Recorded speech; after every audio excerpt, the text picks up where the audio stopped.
Welcome back to all. So today's lecture on solid state physics, lecture number 9. Okay, तो आज अपन एक बहुत ही important topic के बारे में बात करने वाले हैं. ठीक है, बहुत ही इंपॉर्टेंट टॉपिक के बारे में बात करने वाले हैं, XRD.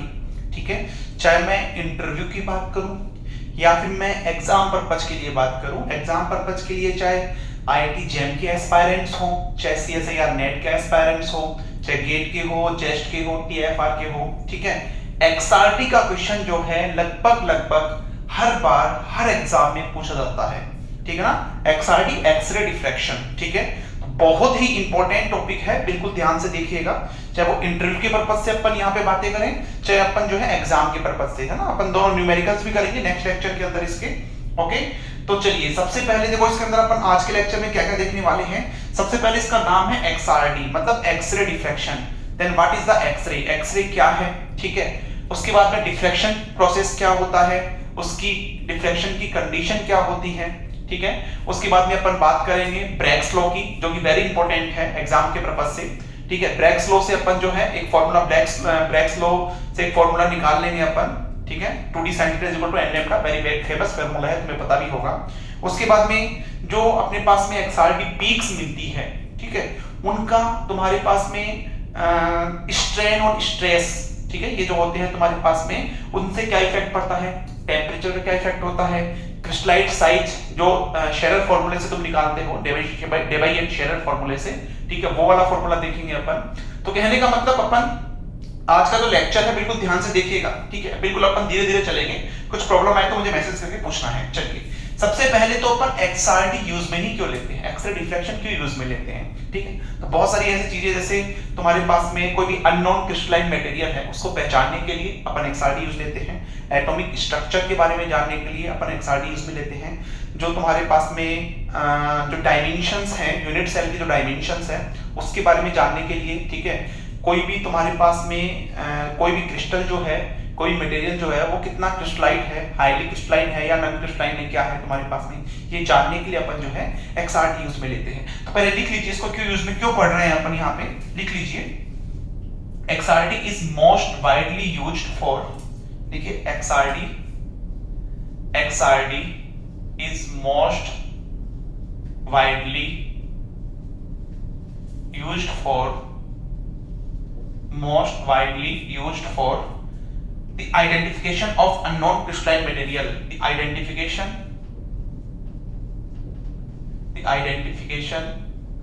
of unknown crystalline material,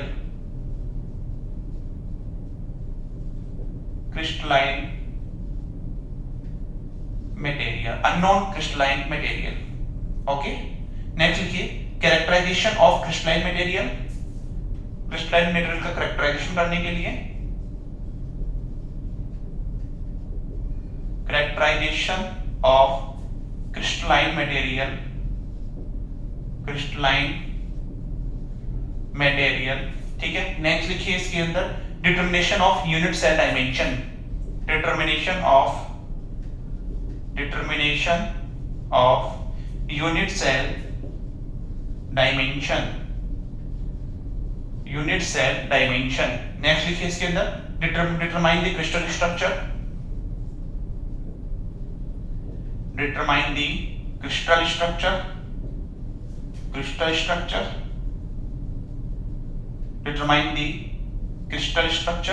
और लास्ट लिखिए मेजरमेंट ऑफ सैंपल प्यूरिफाइड. ठीक है, सैंपल कितना प्योर है वो भी अपन जो है XRD से पता लगा सकते हैं. देखिए, measurement of sample purified, measurement of sample purified. ठीक है, तो ये सारी चीजें हैं जिससे अपन XRD से पता लगा सकते हैं. ठीक है, पूछ लेते हैं इंटरव्यू में XRD क्यों पढ़ते हो, what is the information we can draw from XRD. ठीक है, तो XRD से ये इंफॉर्मेशन जो है अपन ड्रॉ कर सकते हैं. ठीक है, जल्दी से नोट कीजिएगा इसको, फिर अपन बात करते हैं व्हाट इज द एक्सरे.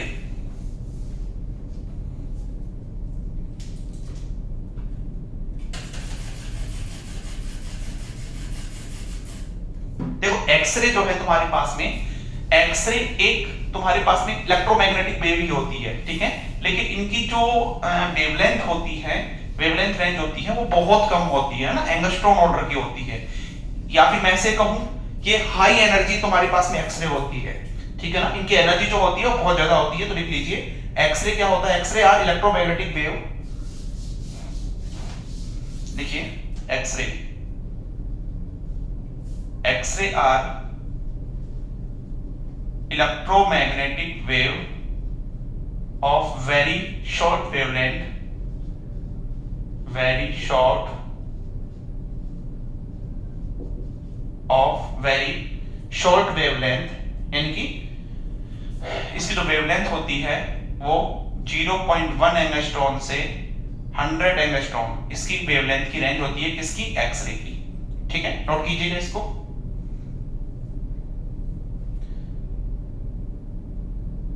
या फिर अपन ऐसे बोलते हैं और करके लिख लो, एक्सरे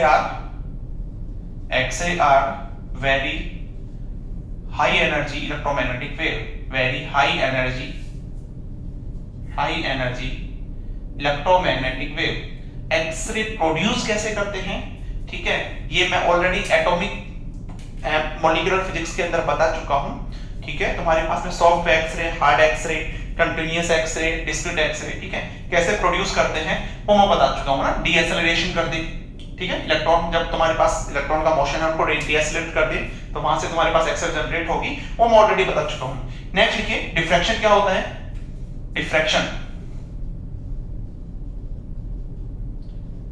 क्या होता है, just bending of X-ray.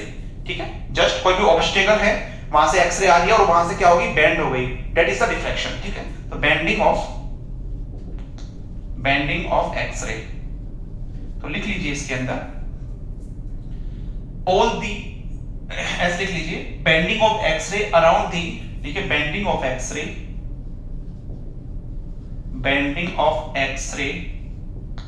Around the, bending of X-ray around the corner of an obstacle, around the corner of an obstacle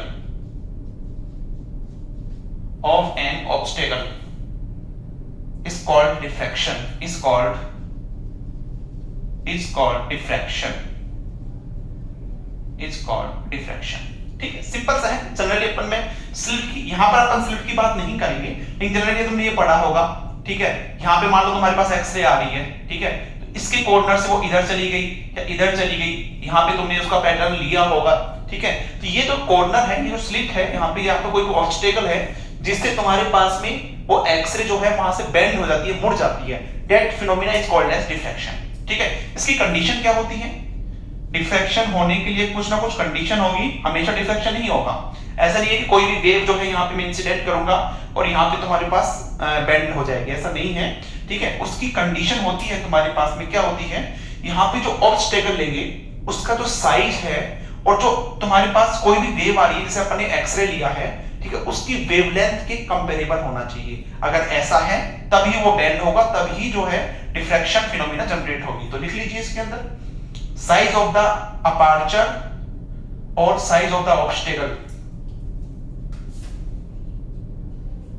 size of aperture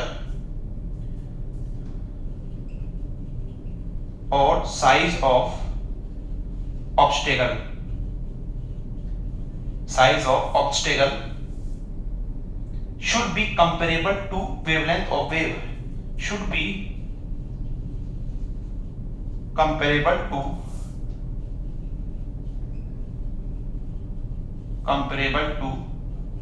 wavelength of wave for diffraction to occur,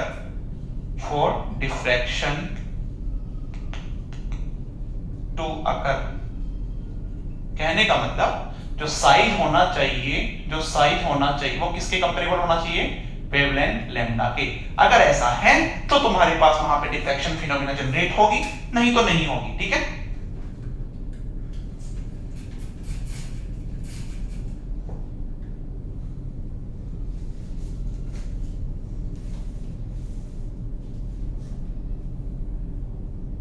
generally तुम्हारे पास में जो size जो होता है, ठीक है, वो एंगस्ट्रॉम ऑर्डर का होता है। ठीक है, इसलिए अपन जो है एक्सरे यूज में लेते हैं।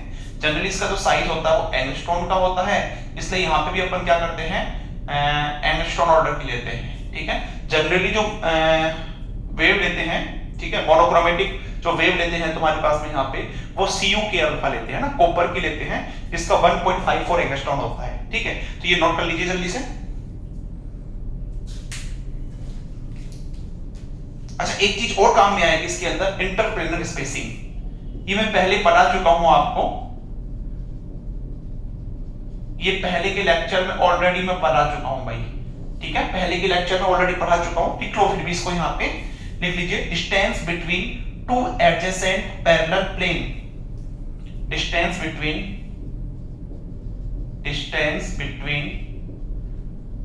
To adjacent parallel plane, two adjacent parallel plane of same Miller indices, of देखिए of same Miller indices, of same Miller indices.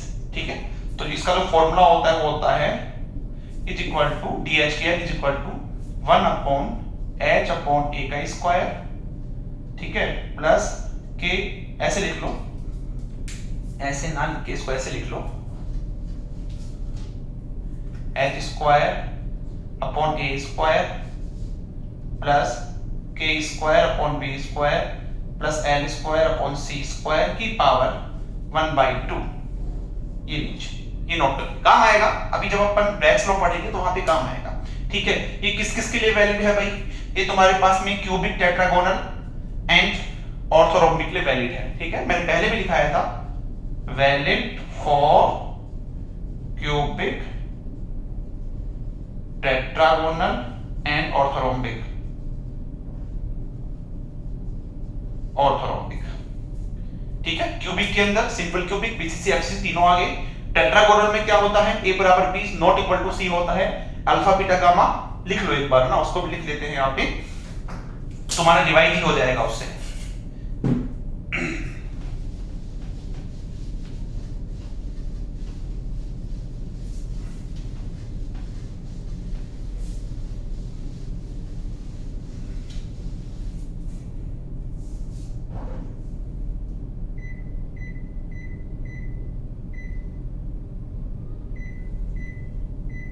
चलिए लिखेंगे इसको, लिखो फॉर क्यूबिक, ऐसे लिख लो, फॉर क्यूबिक क्या होता है? a is equal to b is equal to c and alpha is equal to beta is equal to gamma is equal to 90। तो कहने का मतलब DH/L कितना होगा भाई? मिलर इंडिसेस पहले पढ़ा चुका हूं मैं। ओके, DH/L कितना होगा तुम्हारे पास में? ये हो जाएगा a ऊपर चला जाएगा h² plus k² plus l² की पावर अंडर रूट कर दो, इसको ऐसे कर दो। ठीक है, क्योंकि इसमें a बराबर b बराबर c होता है। ठीक है, नेक्स्ट अपन बात करूं टेट्रागोनल की, टेट्रागोनल की। ठीक है, तो टेट्रागोनल में क्या होता है? a is equal to b is not equal to c and alpha is equal to beta is equal to gamma, तो तीनों 90 डिग्री होते हैं। इस केस में DH/L को मैं कैसे लिख सकता हूं? देखो, h² plus k² upon a² लिख सकता हूं ऐसे, क्योंकि ये तो a और b तो इक्वल होते हैं। तो यहां से तो मैंने क्या किया, a² एल्शियम ले लिया, ठीक है, प्लस l² अपॉन c² की पावर 1/2 कर लीजिए नोट। नेक्स्ट लिखेंगे इसके अंदर, सॉरी, ऑर्थोरोम्बिक में क्या होता है? ऑर्थोरोम्बिक में क्या होता है?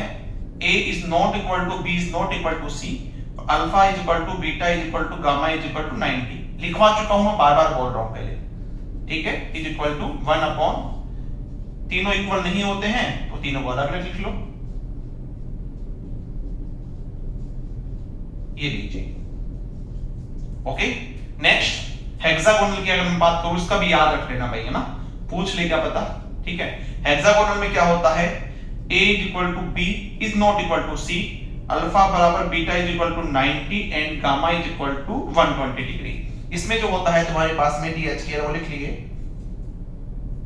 लीजिए d h k l is equal to 1/4/3 h square plus h k plus के square, h square plus h k plus के square upon a square plus L square upon c square और इस पूरी का अंडररूट। ठीक है, this is for hexagonal interplanar spacing.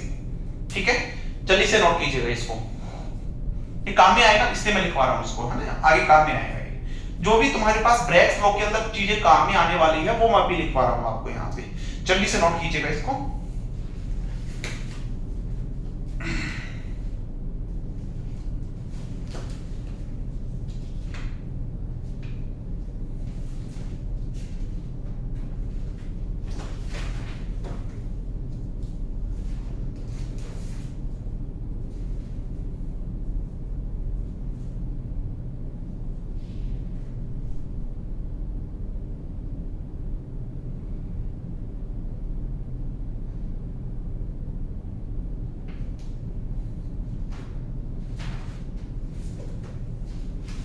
चले आगे देखिए,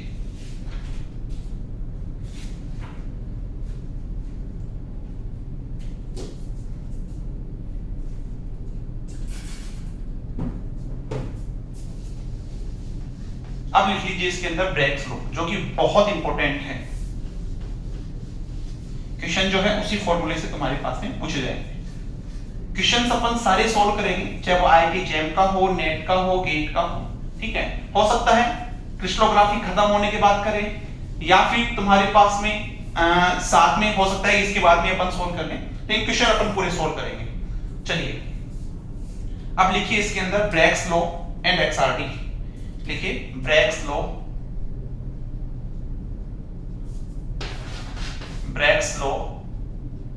एक्सआरटी। ठीक है, समझना यहां पे,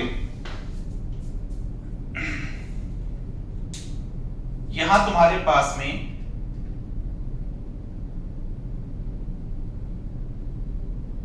ये लैटिस पॉइंट्स हैं। ओके,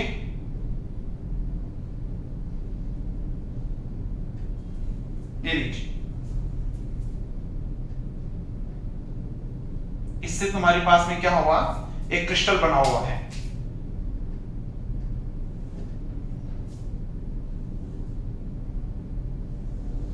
ठीक है, यहां पे तुम्हारे पास में एक एक्सरे आती है, एक्सरे आई यहां पे।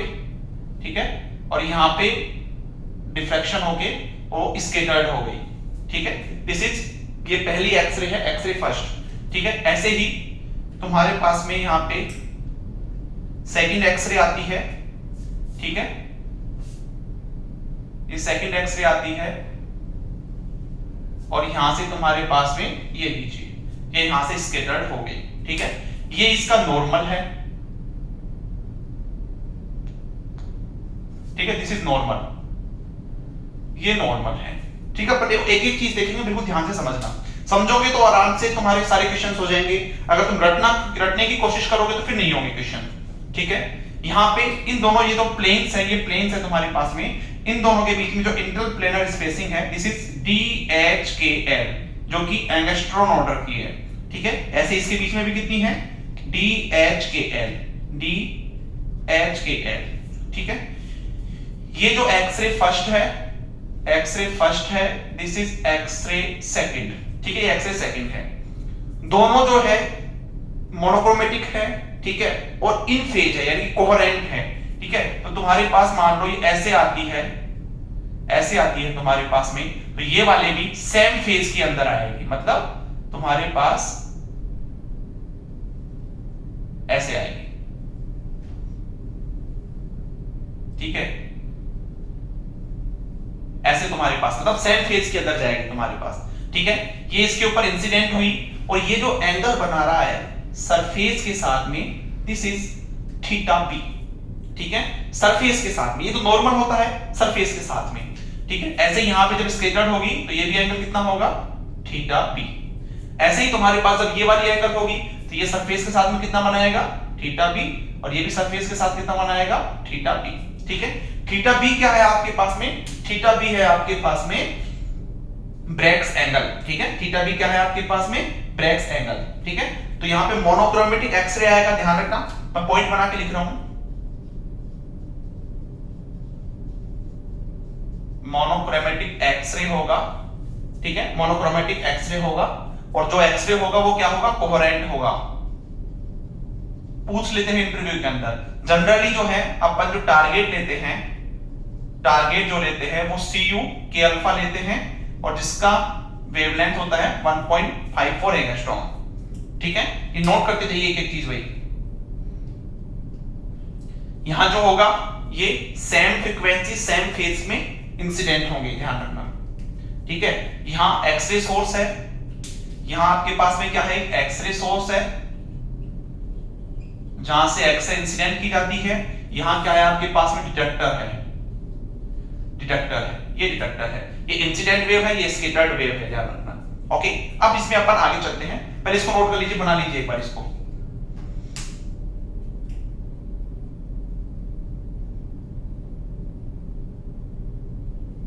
थीटा बी क्या है भाई, थीटा बी जो है आपके पास में, ध्यान रखना, this is Bragg's angle, this is Bragg's angle.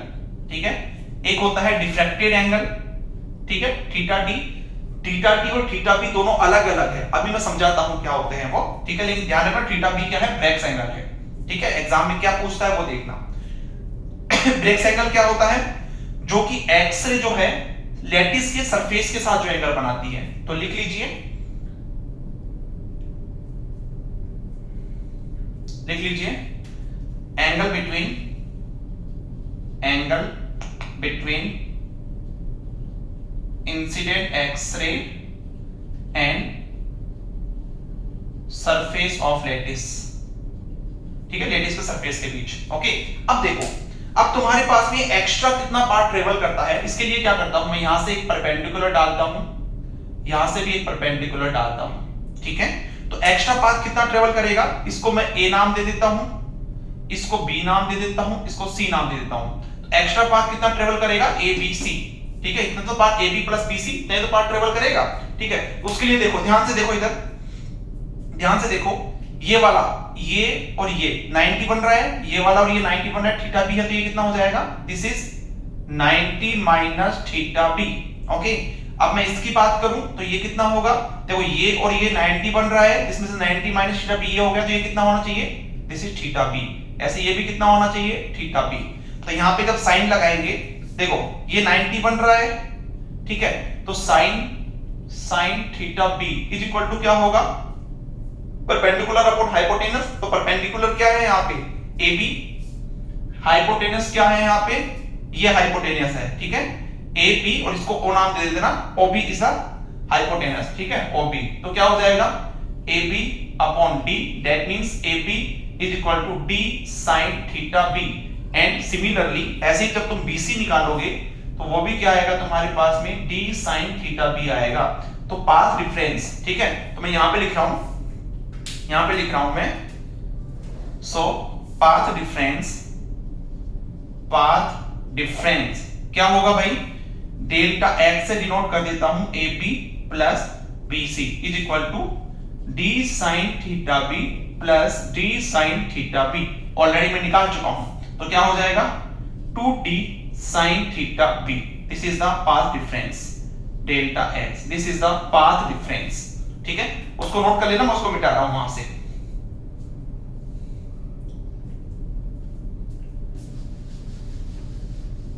ठीक है, अब लिखिए फॉर कंस्ट्रक्टिव इंटरफेरेंस, लिखिए फॉर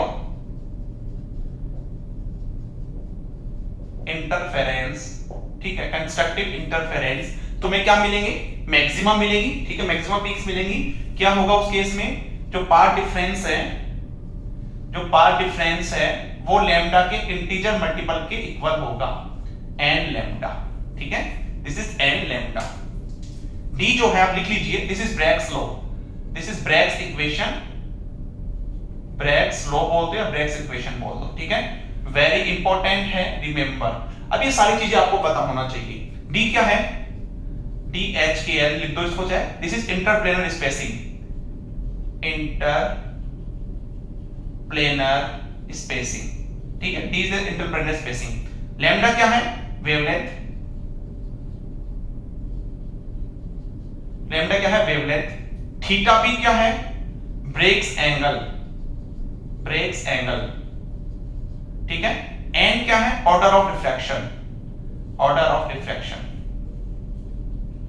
ऑर्डर ऑफ रिफ्रैक्शन। ये सारी चीजें आपको पता होना चाहिए, ठीक है। जल्दी से इसको नोट कर लीजिएगा, वेरी वेरी इंपॉर्टेंट है। अभी देखो आगे इस फॉर्मूले में बहुत कुछ छुपा हुआ है, ठीक है। इससे अपन पोजीशन ऑफ दी पीक निकालेंगे, पीक की क्या पोजीशन है वो निकालेंगे, ठीक है। इससे ही अपन जो है इंटरप्लेनर स्पेसिंग से कैसे रिलेट करते हैं वो बहुत सारी चीजें निकालने वाले हैं अपने यहाँ पे। पहले इसको नोट कर लीजिए इसको।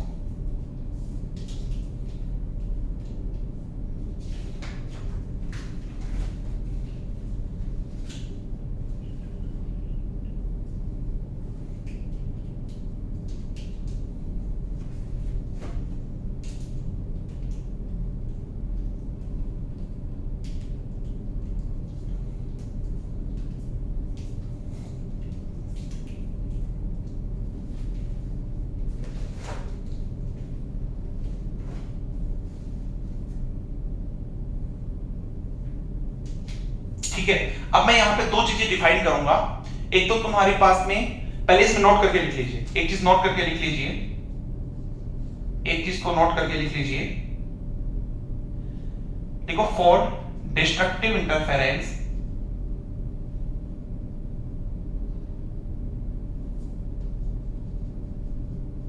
इंटरफेरेंस तुम्हें मिनिमम मिलेगा उस केस के अंदर।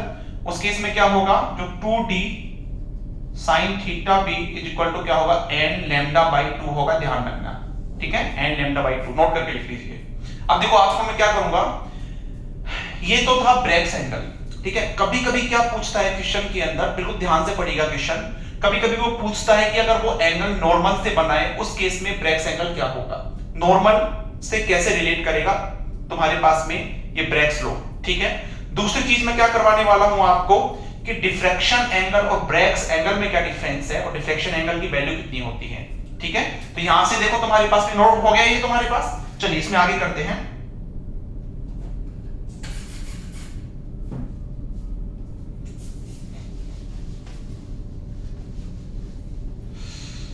ठीक है, कोई बात नहीं, दोबारा बना लेंगे।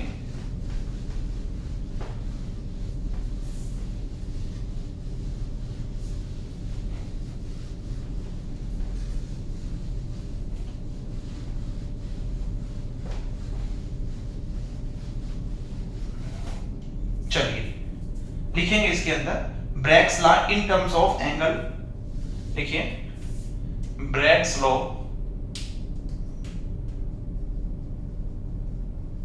Bragg's law in terms of normal angle. इसको मैं जनरली नॉर्मल एंगल बोल देता हूं, या फिर ऐसे होता है angle which is made from normal, ठीक है। देखो समझना भाई, यहां पे ऐसे था,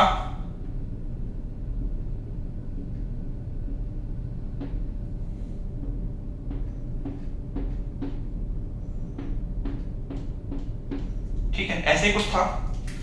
एक ये लीजिए, ये प्लेन बन गया, ये प्लेन बन गया, ठीक है। मेरे पास में एक एक्स रे आती है, ऐसे जाती है, और दूसरी एक्स रे तुम्हारे पास ऐसे आती है और यहां से ऐसे जाती है, ऐसे कुछ था, ठीक है। दिस इज नॉर्मल, ठीक है। ये आपके पास में क्या है? दिस इज नॉर्मल, ये आपके पास नॉर्मल है, ठीक है। ये आपके पास क्या था? दिस इज थीटा बी, ये आपके पास थीटा बी था।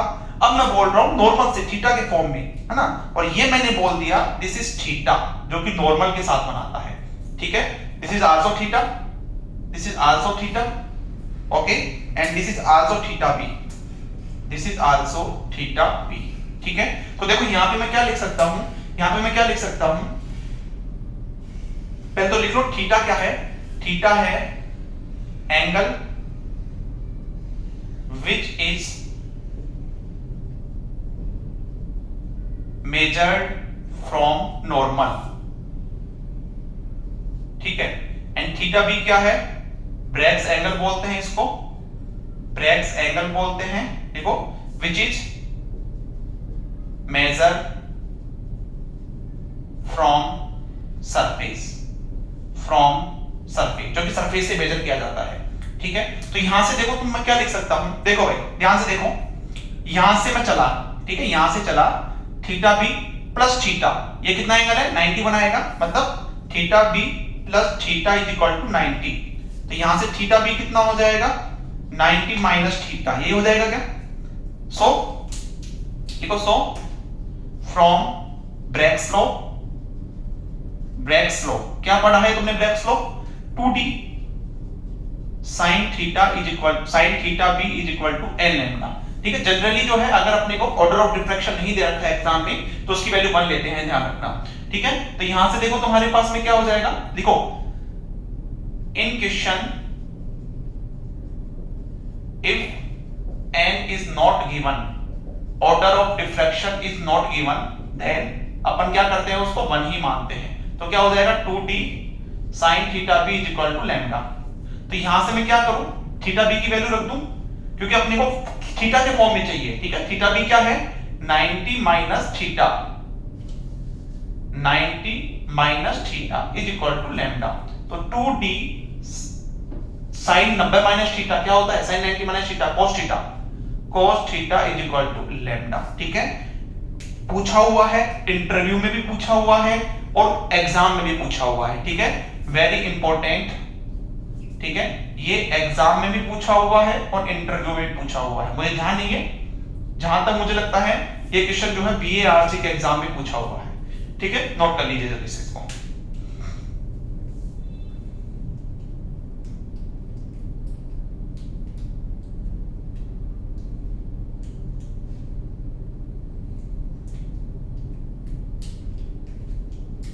ठीक है, अब नेक्स्ट लिख लीजिए इसके अंदर, ये जल्दी से नोट कर लीजिए इसको, फिर अपन आगे चलते हैं इसमें।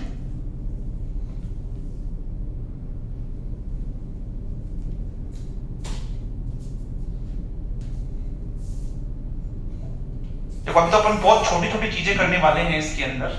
ठीक है, इतना जल्दी खत्म नहीं होगा ये, अपन चाहते हैं यहां से कोई भी क्वेश्चन बने तुरंत तुम कर लो।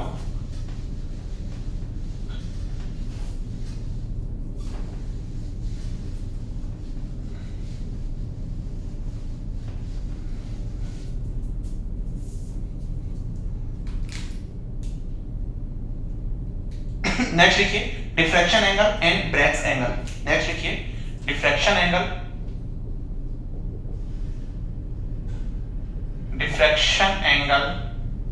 And Bragg's angle.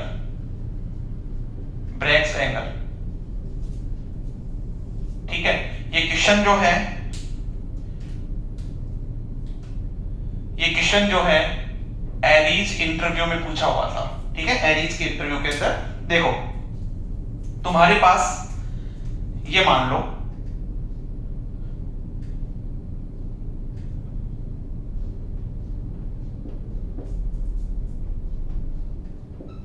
ठीक है, ऐसे ही कुछ था, ये प्लेन्स थे, ये डेटिस पॉइंट था, यहां पे एटम रख दिए, बेसिस रख दिए और वो क्रिस्टल बन गया। ये इसका मतलब ये प्लेन का नोटेशन होगा। ये लीजिए। ठीक है, देखो ध्यान से देखो, तुम्हारे पास में थीटा बी आपको पता लग गया, दिस इज थीटा बी। ये क्या होगा, सरफेस के साथ जो एंगल बनेगा थीटा बी। अगर मैं इसको आगे बढ़ाता हूं, इंसिडेंट जो वेव है उसको आगे बढ़ाता हूं, ये भी थीटा बी होगा, देखो इसके सामने वाला एंगल ये भी कितना होगा, थीटा बी होगा। तो ये जो पूरा एंगल होगा जो कि इंसिडेंट का और स्कैटर्ड के साथ एंगल बनाएगा, इसको बोलते हैं theta D, that means diffraction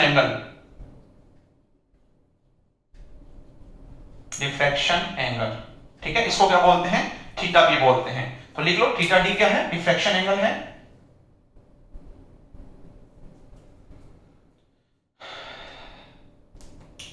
देख लो एक बार,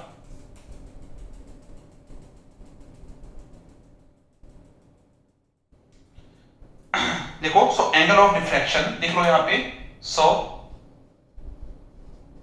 एंगल ऑफ डिफ्रैक्शन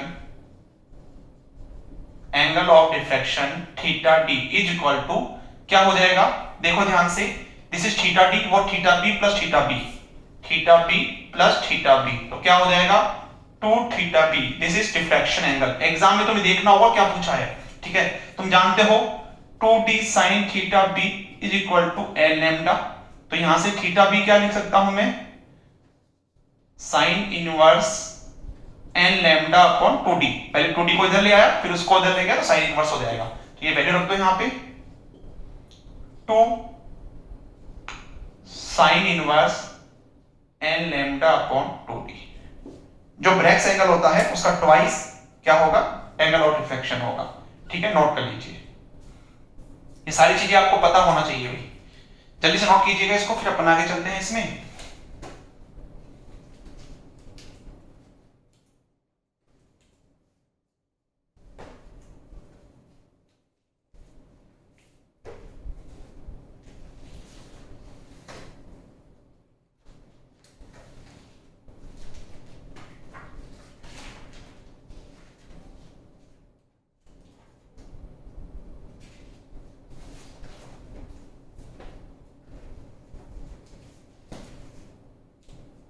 हो गया, चल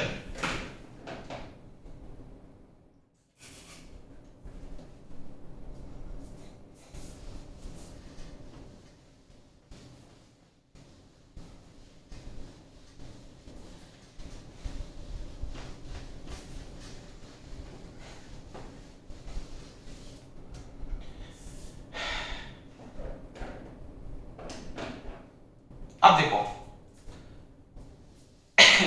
तुम्हारे पास क्या हो गया, देखो वी नो दैट, आगे वी नो दैट इसी के अंदर चल रहा है, तुम्हारे पास तुमने ये पढ़ लिया था 2d sin theta b is equal to lambda, n बराबर मैंने क्या मान लिया 1 मान लिया, ठीक है, तो यहां से तुम्हारे पास में sin theta b is equal to lambda upon 2d हो जाएगा क्या, sin theta b is equal to lambda upon 2d, ठीक है, ये हो जाएगा।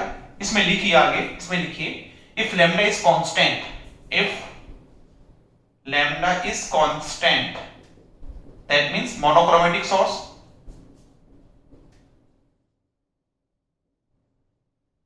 monochromatic source, तो क्या होगा तुम्हारे पास में sin theta b proportional to 1 upon d, very important, very important, ठीक है। अच्छा d क्या होता है, d होता है 1 upon h square upon a square plus के square upon b square plus L square upon c square, ये तो होता है। कहने का मतलब डी ये होता है और ये नीचे रखेंगे तो ये ऊपर चला जाएगा, ठीक है, तो इसका मतलब ये होगा अगर मैं ए बराबर बी बराबर सी मानूं, ठीक है, तो तुम्हारे पास में क्या होगा, जो साइन स्क्वायर थीटा होगा, जो साइन थीटा बी होगा वो proportional to H square plus के स्क्वायर प्लस एल स्क्वायर का अंडर रूट, एंड इसको मैं लिख सकता हूं एच स्क्वायर प्लस के square plus L square, that is very very important, this is proportional to ये, है ना, that is very very very important, ठीक है, आपको याद रखना है ये, रिमेंबर याद रखना है इसको।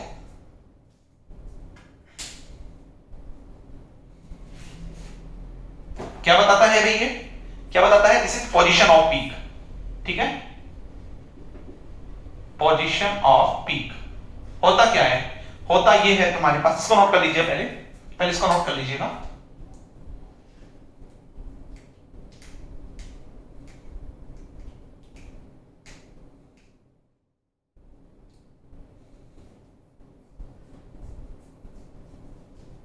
इसमें क्या होता है, देखो एक्चुअल में होता क्या है, इसमें I intensity and diffraction angle 2 theta B, ठीक है, इनके बीच में कर्व बनता है, ठीक है, intensity I and 2 theta B के बीच में कर्व बनता है।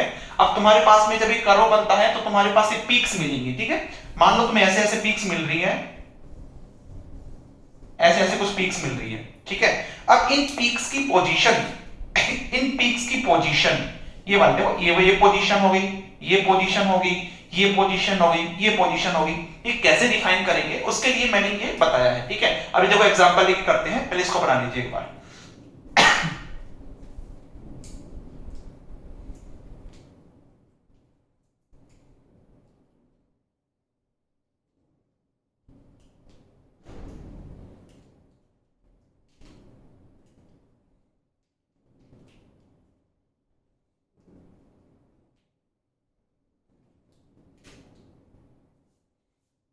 ठीक है। अब जैसे देखो एग्जांपल लेके चलता हूं मैं, मिटा दूं इसको।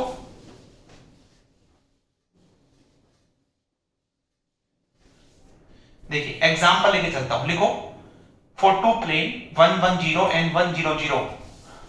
देखिए एग्जांपल लिखिए फॉर टू प्लेन 110 एंड 100। ये आपके पास में कोई दो प्लेन है जहां से डिफ्रैक्शन हो रहा है, ठीक है, जहां से डिफ्रैक्शन हो रहा है, ठीक है। तो देखो इस केस में जैसे मेरे पास में देखो 110 है, ठीक है, उस केस में sine square theta proportional to, ये हो गया एच के एल, तो क्या हो जाएगा 1 का स्क्वायर प्लस 1 का स्क्वायर प्लस 0 का स्क्वायर, दैट मींस 2, ठीक है। और यहां पे next 100 sine square theta proportional to 1 का स्क्वायर प्लस 0 का स्क्वायर प्लस 0 का स्क्वायर, दैट मींस 1, ये हो गया। अब देखो जो पीक की पोजीशन है वो इसी से डिफाइन होती है, ठीक है, कौन सी पीक आगे होगी कौन सी पीक इधर होगी, तो सिंपल सा फॉर्मूला है तुम्हारे पास में, सिंपल सा तरीका है। देखो थीटा इधर बढ़ रहा है, इसका मतलब साइन थीटा भी इधर बढ़ रहा होगा, ठीक है, तो ज्यादा किसके लिए आया, इसके लिए आया है, ठीक है। तो यहां पे तुम्हारे पास में कुछ दो पीक्स ऐसे मिलेगी, मानो मैं पीक्स को ऐसे डिनोट करता हूं, ठीक है, ये ऐसे मैंने डिनोट कर दिया पीक्स को। एक पीक मैंने ये बता दी, ठीक है, और दूसरी पीक अभी बता रहा हूं उनको एक सेकंड।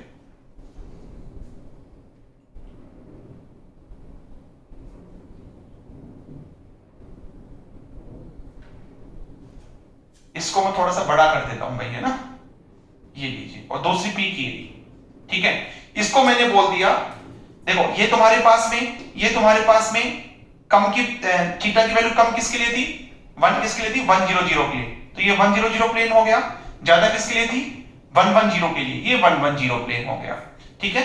इसका मतलब अपने पीक की पोजीशन को डिफाइन कर लिया, कौन से पीक पहले आएगी कौन से पीक बाद में आएगी, किससे, इस वाले फॉर्मूले से। सेकंड चीज देखो, अच्छा 110 के लिए होगी क्या, 101 के लिए अलग होगी क्या, इसके लिए निकालोगे तो 101, तो देखो 1 का स्क्वायर प्लस 0 का स्क्वायर प्लस 1 का स्क्वायर वापस 2 आएगा, या फिर मैं बोलूं 1 बार 01, 1 बार का मतलब -1, इसके लिए भी तुम्हारे पास सेम रहेगी, तो ये ऐसे चलता जाएगा। तो मैं यहां से क्या लिख सकता हूं, एक नोट करके क्या लिख सकता हूं कि जिसके लिए एच के एल की वैल्यू सेम होगी वो सेम पोजीशन पे पीक देगा, लिख सकता हूं। तो लिख लो, इसके अंदर लिख लो all the planes having similar HKL, all planes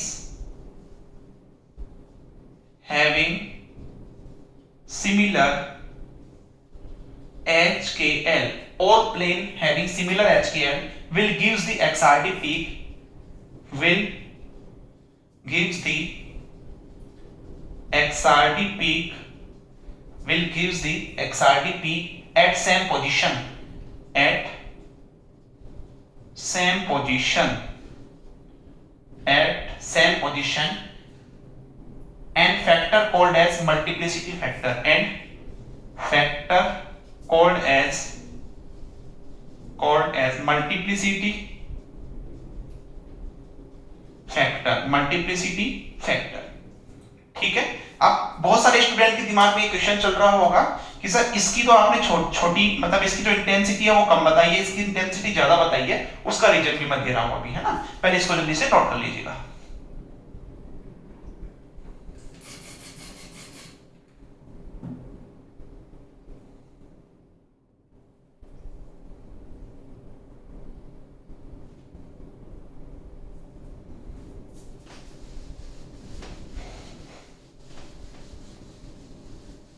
चलिए एक एग्जांपल और लिख लीजिए, लिखिए find position of plane,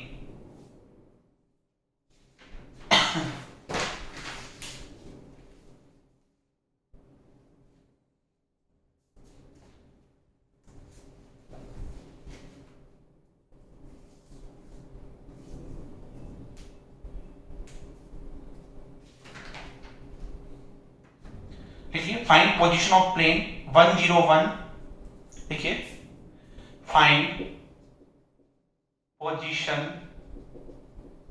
of plane 101, 100, 110, 1 bar 0, 1 and 101 bar, ठीक है, इनकी पोजीशन बतानी है। सॉल्यूशन करें तो देखो तुम्हारे पास 100 है, इसके लिए साइन स्क्वायर थीटा भी तुमने निकाला था 1 आएगा, ठीक है। अब नेक्स्ट 101 है, या फिर मैं 110 ले लूं, या फिर 1 बार 01 ले लूं, या फिर 101 बार ले लूं, इन सब के लिए जो साइन स्क्वायर थीटा होगा वो प्रोपोर्शनल टू 2 होगा।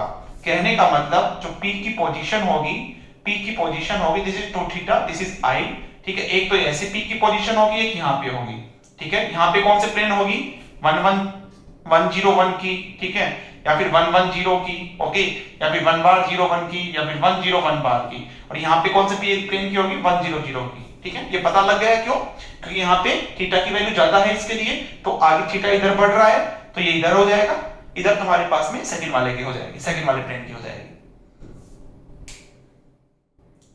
अब मल्टीप्लिकेशन फैक्टर क्या होता है,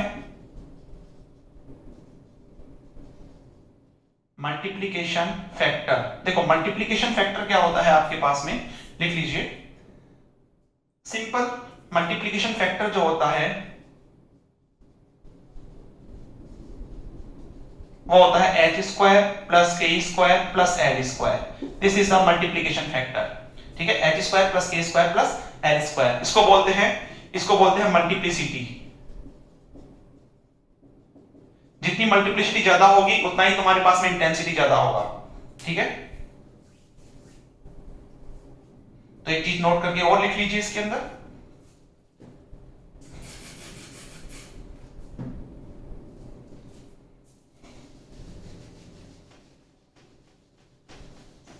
आई होप आपको समझ आ रहा होगा, ठीक है, किस तरह से पीक्स मिलती है, उनकी पोजीशन क्या होती है, उनकी इंटेंसिटी किसकी ज्यादा होती है, किसकी कम होती है।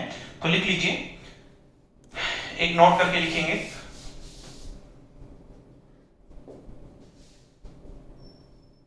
इंपॉर्टेंट नोट है, लिखिए। Intensity of any XRD peak depend upon intensity of any XRD peaks depends upon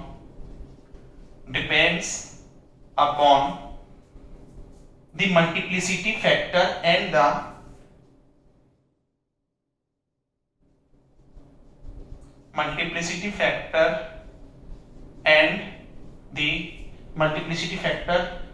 the family of plane having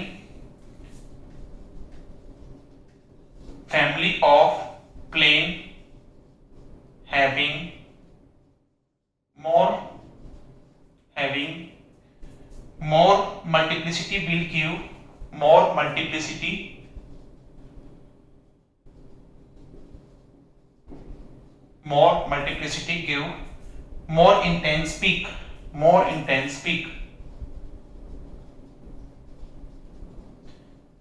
intense peak, ठीक है।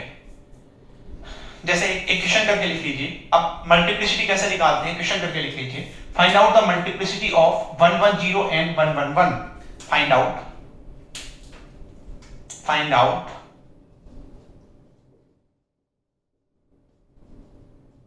मल्टीप्लिसिटी ऑफ 110 एंड 111, देखो 110 एंड 111, ठीक है। इसके लिए तुम्हें मल्टीप्लिसिटी निकालना है, तो देखो सबसे पहले मैं 110 के लिए निकालता हूं भाई, है ना।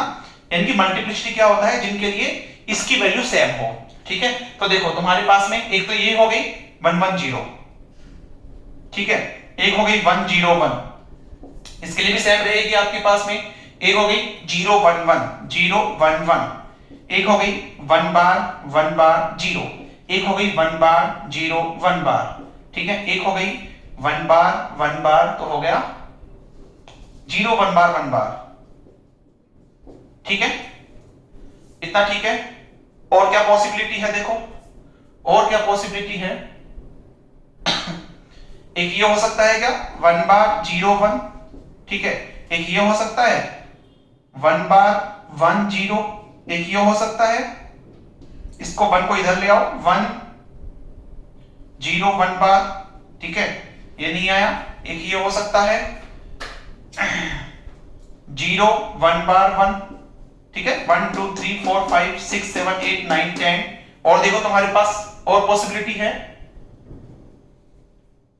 0 1 1 बार हो गया क्या 0 1 1 बार 0 1 1 बार ये भी नहीं हुआ अभी ठीक है और देखो तुम्हारे पास में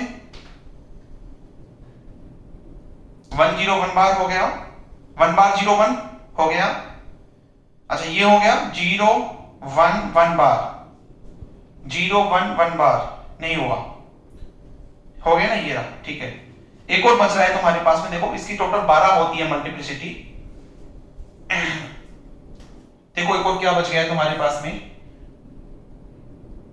1 बार 1 0 हो गया 1 बार 1 0 हो गया ठीक है 1 1 बार 0 1 1 बार 0 नहीं हुआ 1 1 बार 0 ठीक है तो इसकी टोटल मल्टीप्लिसिटी कितनी हो गई 12 हो गई नेक्स्ट तुम्हारे पास में 1 1 1 है ठीक है तो 1 1 1 के लिए तो यही होगी 1 1 1 एक क्या हो जाएगी 1 बार 1 1 एक क्या हो जाएगी 1 1 बार 1 एक क्या हो जाएगी 1 1 1 बार एक हो जाएगी 1 बार 1 बार 1 बार ठीक है तो टोटल कितनी हो गई 1 2 3 4 5 और पॉसिबल है इसके अंदर बिल्कुल है 1 बार 1 ठीक है अब दो का ले लो तुम्हारे पास में ठीक है नेक्स्ट 1 बार नेक्स्ट 1 बार 1 बार ठीक है 1 2 3 4 5 6 7 8 तो इसकी मल्टीप्लिसिटी कितनी हो गई 8 तो सिंपल सी बात है किसकी इंटेंसिटी ज्यादा होगी किसकी इंटेंसिटी ज्यादा होगी इस वाले की इंटेंसिटी ज्यादा होगी क्योंकि जिसका मल्टीप्लिसिटी फैक्टर ज्यादा होता है उसकी इंटेंसिटी ज्यादा होती है ठीक है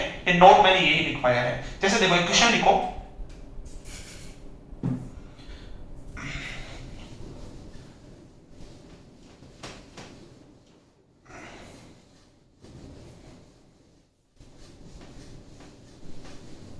देखो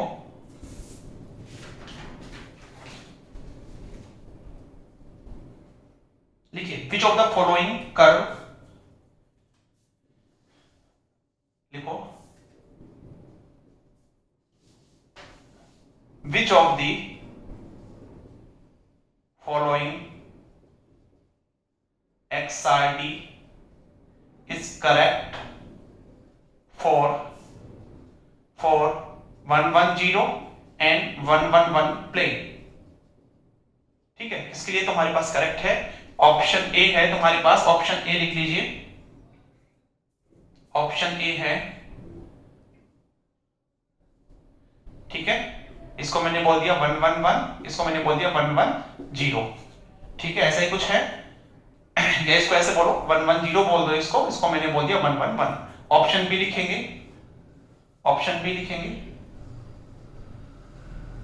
ठीक है इसको मैंने बोल दिया 111 110 111 110 111 ऑप्शन सी लिखेंगे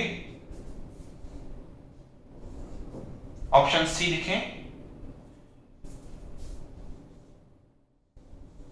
111 110 ठीक है ऑप्शन डी लिख ली नन ऑफ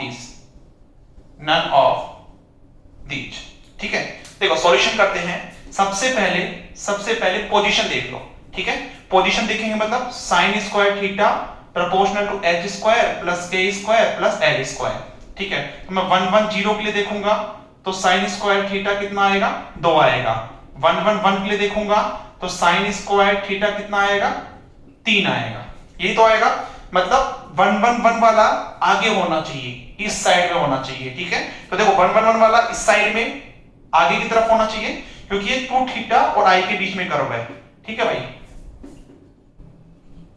ओके तो ये ऑप्शन तो वैसे ही गलत हो गया ऑप्शन सी देखो वैसे ही गलत हो गया नेक्स्ट 111 आगे की तरफ होना चाहिए इसमें भी आगे की तरफ है इसमें भी आगे की तरफ है ठीक है ऑप्शन ए और बी में से एक सही होगा नाउ मल्टीप्लिसिटी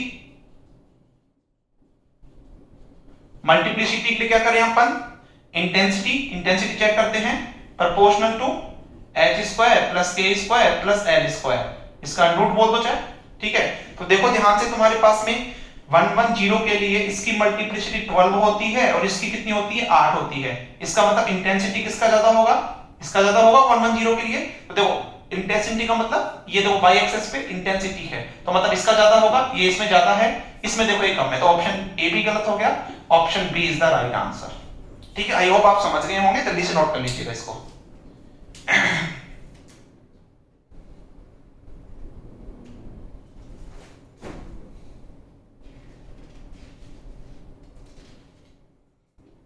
जल्दी से नोट कीजिएगा।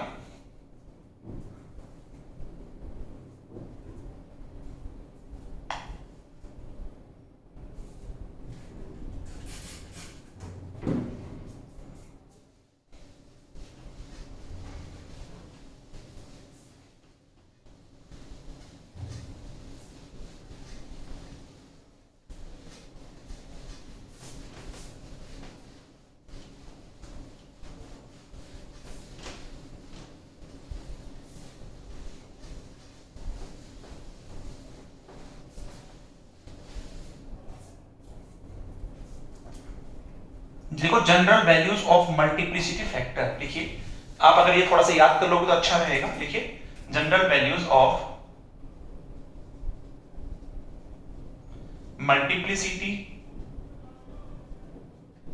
Factor, general values of multiplicity factor. ठीक है, तो लिख लीजिए यहां पे प्लेन, यहां पे लिखिए प्लेन्स, ठीक है, और यहां पे लिखिए मल्टीप्लिसिटी, यहां पे लिखिए मल्टीप्लिसिटी। ठीक है, चलिए अब इसके अंदर प्लेन्स के अंदर जैसे मेरे पास में एच के एल तीनों डिफरेंट है ना, जैसे 1 2 3 हो गया, तीनों डिफरेंट हो गए, या फिर 1 0 2 हो गया, ठीक है, तीनों डिफरेंट हो गए। उस केस में उसकी जो मल्टीप्लिसिटी होगी सबसे ज्यादा होगी 48। ठीक है, अब इसमें मैं क्या करूं, दो तो सेम है एच के, और एक को मैंने जीरो कर दिया। ठीक है, एच अलग है, के अलग है, एक को मैंने जीरो कर दिया, उस केस में मल्टीप्लिसिटी होगी 24। नेक्स्ट है तुम्हारे पास में एच एच एल, इन दोनों को इक्वल कर दिया, तीसरा डिफरेंट है, दो सेम है एक अलग है, वो ये अपन कितना हो जाएगा 24। अब एच एच जीरो, एक को मैं जीरो ले लेता हूं, दो सेम है, एक को मैं जीरो ले लेता हूं, ये अपन ने निकाल लिया था, 12 आता है इसका। नेक्स्ट लिखिए H zero zero, H zero zero मतलब 100 टाइप का ऐसे कुछ हो गया। ठीक है, उसका होता है तुम्हारे पास 6। अब तीनों सेम हो जिसमें, उसका होता है तुम्हारे पास 8। ठीक है, एक तो याद कर लेना तुम्हारे पास में, या वहां पे भी निकाल सकते हैं तो मल्टीप्लिसिटी, जल्दी से नोट कीजिएगा।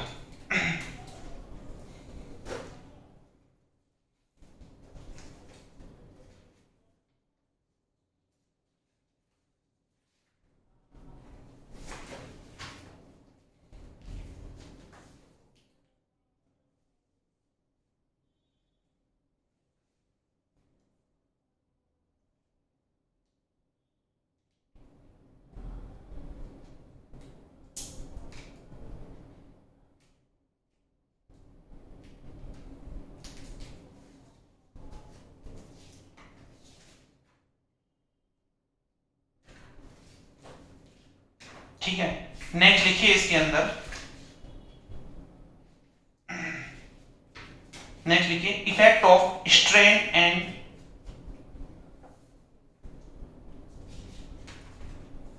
लिखिए effect of stress and strain on XRD.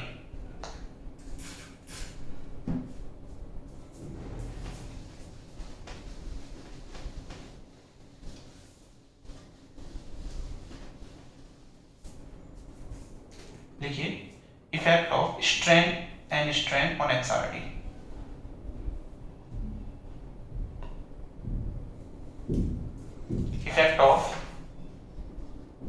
Effect of stress and strain on XRD, on XRD. ठीक है, तो लिख लीजिए इसके अंदर, जैसे तुम्हारे पास मान लो एक तुम्हारे पास ये पीक है और एक तुम्हारे पास ये पीक है। ठीक है, इसको बोल दिया sample A, sample B. This is for normal sample, normal sample. ठीक है, ये है तुम्हारे पास में मॉडिफाइड सैंपल, ये आपके पास में है modified sample. This is 2 theta and this is intensity I. ठीक है, तो लिखो इसके अंदर, अभी समझ में आ जाएगा आपको। लिखो suppose we have a peak of normal sample, देखो suppose we have a peak of normal sample which is unstretched and uncompressed, normal sample A which is unstretched which is unstretched and uncompressed.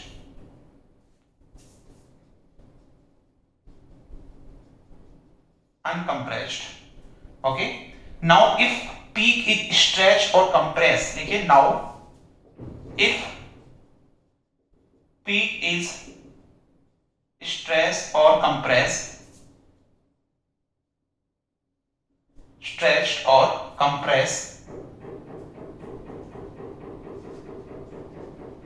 stretched or compressed by applying some pressure, by applying some pressure,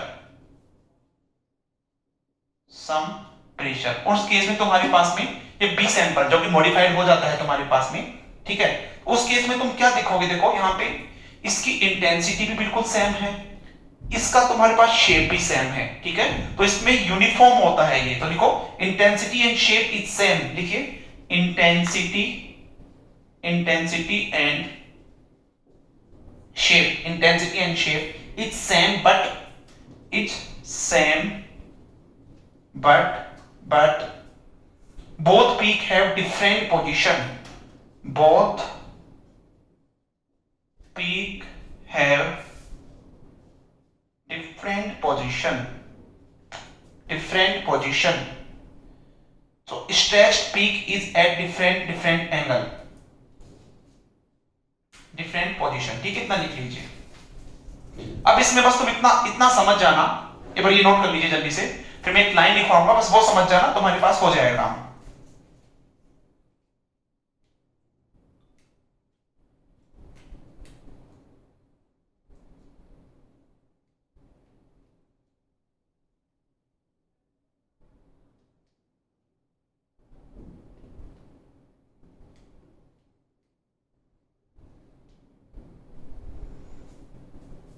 देखो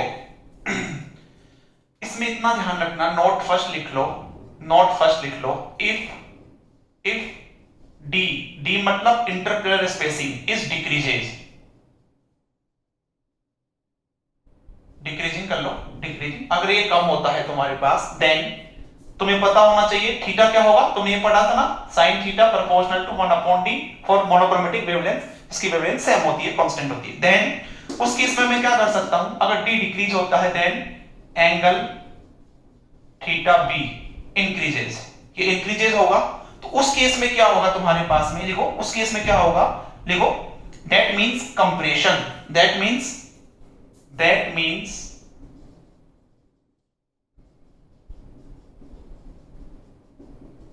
compression, ठीक है, simple सी बात है, देखो यहां पे इसकी position ये थी, ठीक है, दिस इज थीटा 1, अब इसकी पोजीशन ये हो गई, दिस इज थीटा 2, यहां पे क्या है, theta 2 greater than theta 1, theta 2 क्या है, मॉडिफाइड सैंपल है, ये नॉर्मल सैंपल है, तो यहां पे एंगल हायर एंगल की तरफ शिफ्ट हो रही है, ये जो पीक है ये हायर एंगल की तरफ शिफ्ट हो रही है, इसका मतलब यहां पे कंप्रेशन की वजह से हो रहा है, ठीक है, पूछते हैं ये क्वेश्चन, ठीक है, जो तुम्हारे पास में पीएचडी स्टूडेंट्स हैं, ठीक है, वहां जहां एक्सआरडी पढ़ा होगा, तो अगर कहीं पे तुम्हें पीक शिफ्टेड मिलती है वहां पे, ठीक है, पीक की वैल्यू तुम्हारे पास हायर पोजीशन पे मिलती है, हायर एंगल पे मिलती है, इसका मतलब वहां पे कंप्रेशन हो रहा है, ठीक है, नोट सेकंड क्या होगा, if D is increasing, that means then angle क्या होगा, डिक्रीज होगा, दैट मींस वहां पे किसकी वजह से होगी पीक, स्ट्रेचिंग की वजह से, स्ट्रेचिंग की वजह से, ठीक है, ध्यान रखना है आपको,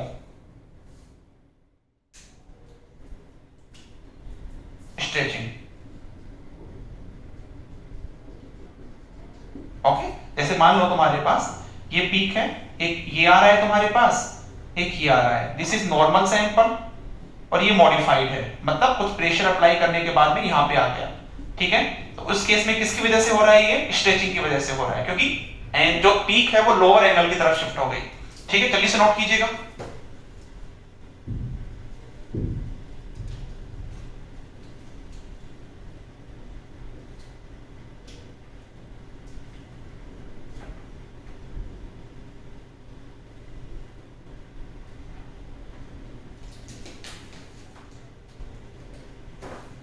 हो गया, चलिए आगे लिखिए इसके अंदर,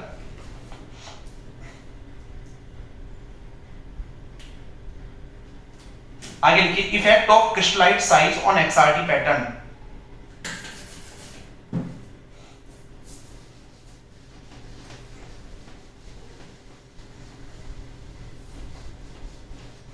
ठीक है, वैसे रिसर्च लेवल का है, जब तुम पीएचडी करते हो, जो एमएससी स्टूडेंट्स हैं जब वो पीएचडी करते हैं, ठीक है, या फिर ड्यूरिंग एमएससी जब आप आईआईटी या एनआईटीज के अंदर पढ़ते हैं तो वहां पे ये चीजें देखते हैं आप, ठीक है।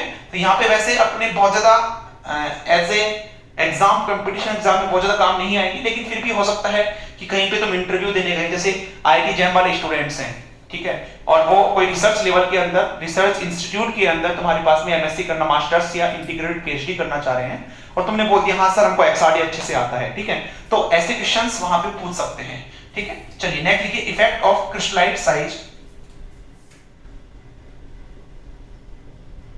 Effect of crystallite size, effect of crystallite size on XRD pattern, on XRD pattern, on XRD pattern, ठीक है। सिंपल सा है तुम्हारे पास में, ये डिबाई शेरर फॉर्मूला है, उससे निकलता है,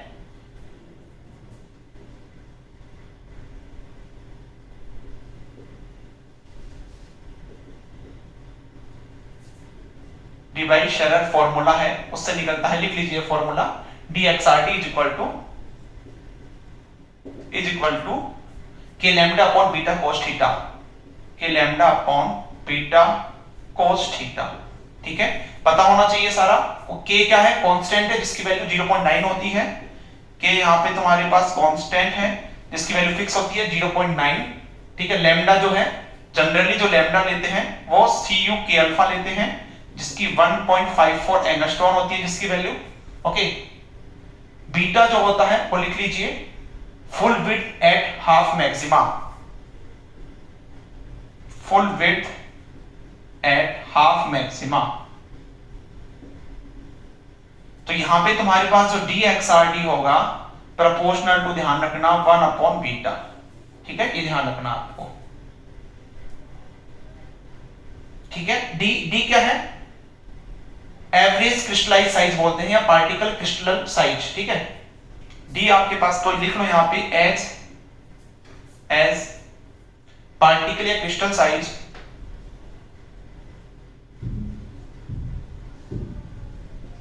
size increases when beta decreases, ठीक है। तो ये डिबाई शेरर फॉर्मूला है, ध्यान रखना है आपको। जितनी ज्यादा पीक ब्रॉड होगी वो क्या होगा, क्रिस्टलाइन कम होगा, जितनी ज्यादा पीक शार्प होती है वो हाईली क्रिस्टलाइन होगा, ठीक है। चलिए इसे नोट कीजिएगा।